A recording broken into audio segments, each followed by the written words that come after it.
Rosh Hashanah literally translates as Jewish New Year. Right? The word Rosh in Hebrew means head, and Hashanah means the year, the year. But the Hebrew word Shana doesn't mean just year. It also comes from the Hebrew word to repeat and also to change. So that means that on the one hand, it is the start of a new year, which means we're going to repeat the same events. You're going to have the same festivals. You're going to have your birthday. You're going to have your anniversaries. Everything's going to be, on the one hand, it's the same. But Shana also means that it's going to be different, that every year is different. There's different energy. Last year, we were in lockdown. This year, we're not in lockdown. This year, last year, we had a queen. This year, there's now a king. There's always changes that happen every single year. And what we're saying is, with the word Rosh Hashanah, is that let this be the beginning of the changes. What happened in terms of just ourselves, Judaism takes life very seriously, and therefore everything we do in life has to be evaluated and is taken seriously too. And Judaism doesn't want you just to be going in a straight line; it wants you to be improving yourself. And therefore, when it comes to Rosh Hashanah, I'd ask you the question: okay, what are you going to change this year? What is your New Year's idea of New Year's resolution? Now, the symbols of Rosh Hashanah are the shofar, the ram's horn, and the tradition of apples dipped into honey. Now, the symbol of the apple being a round fruit, symbolizes the year. It symbolizes the completeness of the year. But an apple itself, particularly green apples, are a little bit sour, right? And you think to yourself, my year's been sour, whereas honey is always very sweet. So when you're dipping the apple into the honey, the sweetness just covers over everything. And there's a lovely idea about life over here, and that is that we're always going to have the bitterness. Things are going to be bitter not exactly sweet in our lives, right? But if we can find the sweet moments and let them cover the sadness, then the whole year will become sweet. And I shared an idea with the school, with the students on Monday, about that there are two types of insects that fly into your house. The one is a fly, and the other one is a bee. A fly will come into your house, and no matter how beautiful your house is, it's going to look for garbage. It's going to either look for plates of food that's been left over, or the garbage bin. It doesn't care about how beautiful the paintings are, or how how clean the room is. It's looking for the garbage. Whereas a bee will fly in, but it's looking for flowers, looking for the beauty. And even in the biggest dump, if the flower, a bee will come and find the pollen, collect it, take it back to the hive, and make beautiful honey. And that's the question. When we think about the honey, is how do you get the honey? Well, first of all, the bee found the flower. It looked for the beauty and found the beauty, and then shared that beauty with other bees to make the beautiful honey. So if you want to have a sweet year, right? Focus on the positive, on the good, focus on the flower and the positive. Bring that and share the positive with friends, and that's how or family, and that's how your community, and that's how you create the honey that in turn can sweeten even the sourest apple. That's an idea. And so then we take the apple, we dip it into the honey, and we make a prayer. We say, please God, may this year be one that is filled with sweetness, right? Goodness. And we say the greeting is Shana Tova. Shana means year, Tova means good. So Shana Tova, and then we add the word mituka, which means and let it be sweet.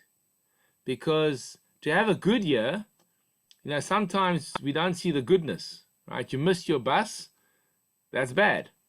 The bus crashed, so then it became good, right? So good is we don't know what the good is, because it might be bad, but it'll come. So we want a good year, and it must be sweet. That we get the good answer straight away. We don't have to wait to see the process. So that's why the greeting is Shana Tova Umetuka.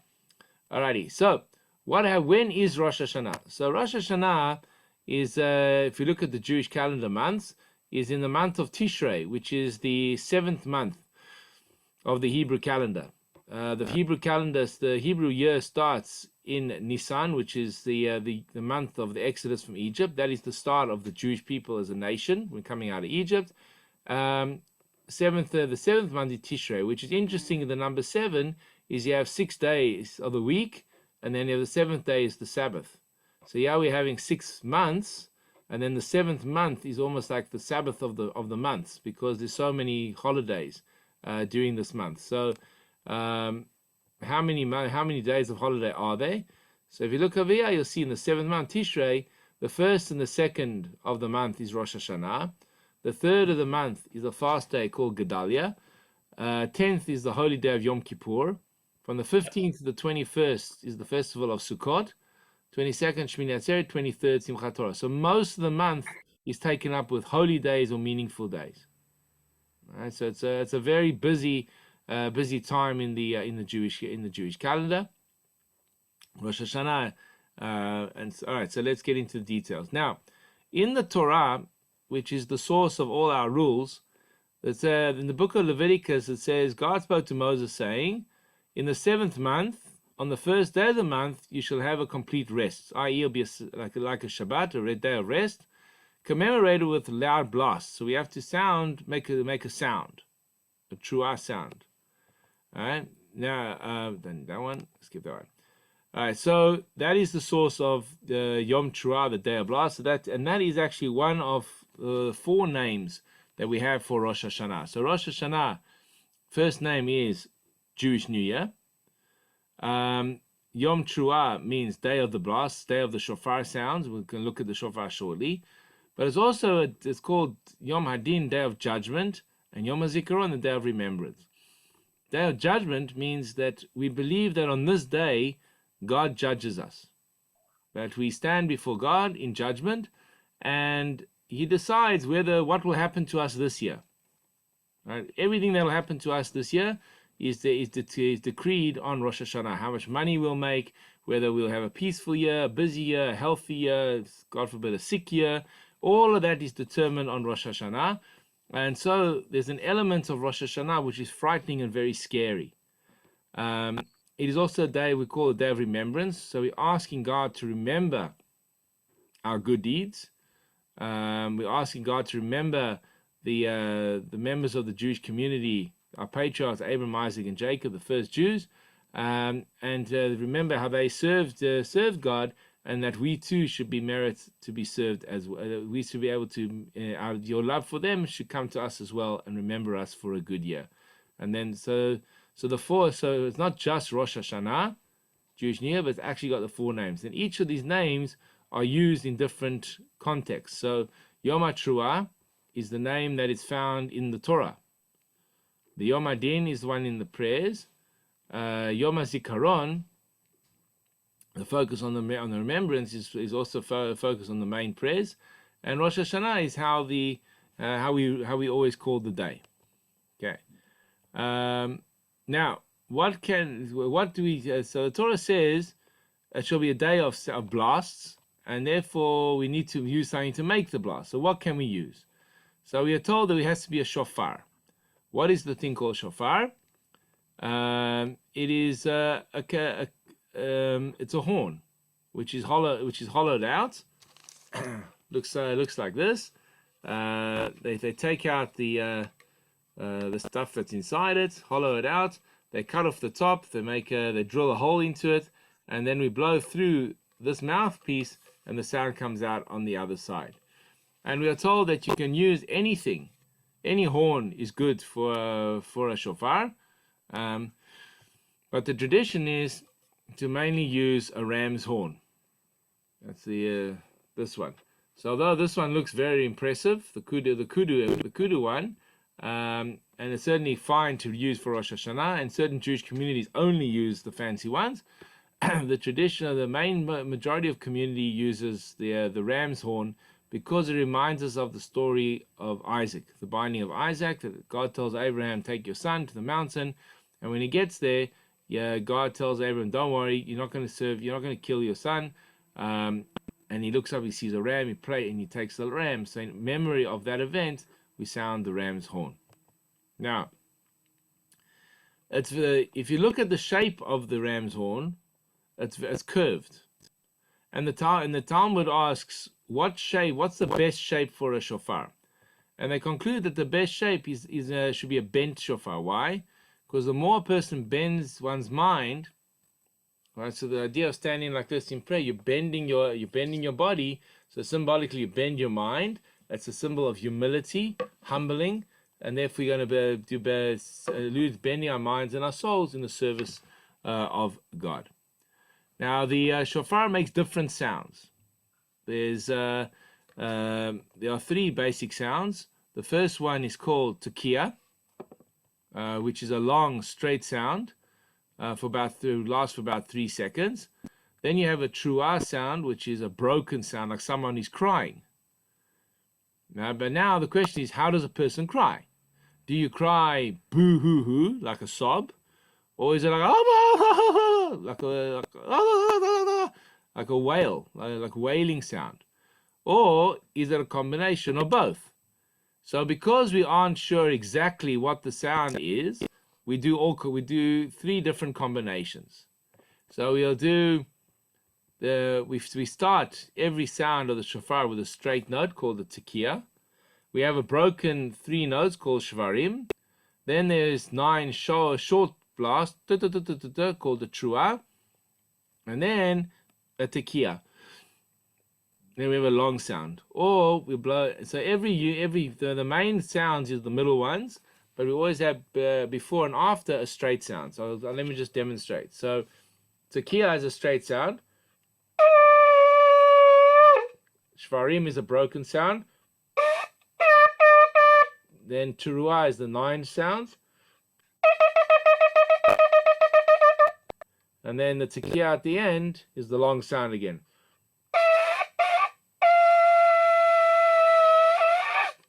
Right, so that's the structure of the sounds. And the main ones is the one in the middle, the shvarim, shvarim or truah sound. And then since we're not sure how to blow them, we'll blow a combination: tekiah, shvarim, truah, tekiah, shvarim, then tekiah, truah, tekiah, all the different combinations, and we end up sounding the shofar 100 notes over the Rosh Hashanah service. 100. So we do 30 before the. So then we have basically 3 prayer services that are happening on Rosh Hashanah day. We have a morning service. We read from the Torah, and then we have what's called an additional special service in honor of Rosh Hashanah. And in that additional service, we look at 3 basic themes of Rosh Hashanah. A theme called Malchiot, which is crowning God King. That we act like the same way as watch the what happened in England. We say you God are our King, and we are your servants. Then it's something called Zichronot. We ask God God will judge us, and we ask God to remember us for good.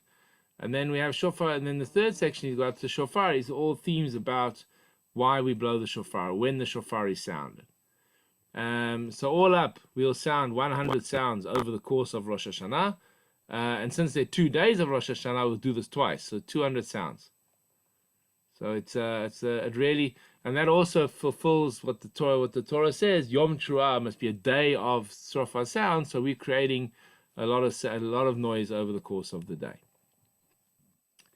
Right. So so Rosh Hashanah has 3 major themes, which is crowning God King of the world, God judging us and remember our actions, and the day of the sounding of the shofar.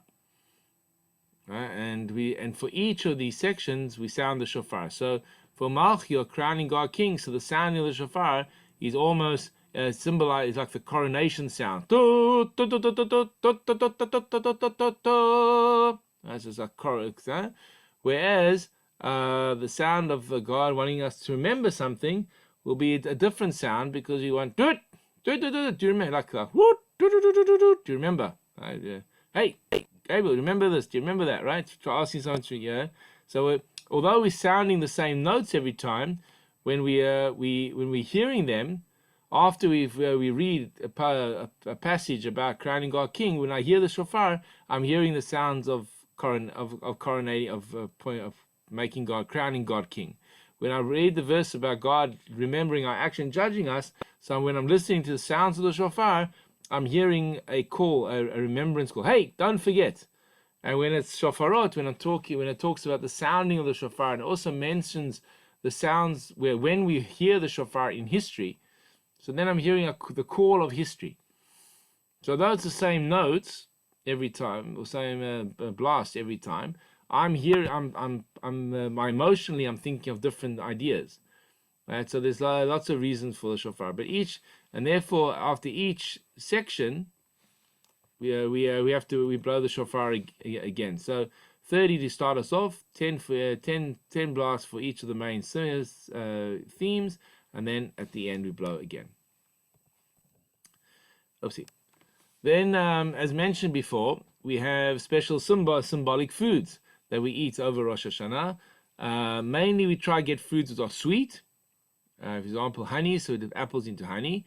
But then there's also a fun game that we play. We have some people eat pomegranates. Pomegranates have lots of seeds, so that we pray that this year will be a year filled, like the pomegranates filled with seeds, so we be filled with opportunities to do lots and lots of good deeds, lots of mitzvot. Some people have carrots at the table. The Hebrew word for carrots is gezer, which means gzerot, from the word gzerot, which means decrees. We have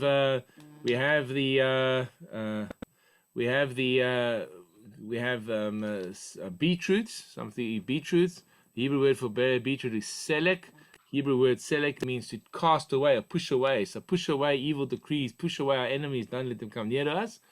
And then, or some people have the head of a fish, like a fish head on the table. So we always be on the head and never at the tail. Some people have fish as part of the meal because fish have got lots of fish, symbolic of prosperity and lots and goodness. So it's a time of praying for the year ahead. It's a time of coronation, of reconnecting to God. God is King, and we are His servants. It is a time of renewal. The new year starts. There's new energy. And then it's also a time of New Year's ideas, of resolutions of how to make, what am I going to do in this coming year, to make this year the best year possible. So there's lots of themes that flow through Rosh Hashanah. The services are quite long. Regular morning service is 30 minutes. Rosh Hashanah service is about 5 hours. The services, so it's a long day. As I mentioned before, the greeting is Shana Tova Umetukam, have a sweet and happy new year. So that's the basic themes of Rosh Hashanah in a nutshell. Shana Shana Tova. Tova. Shana Tova. Yes. Yeah.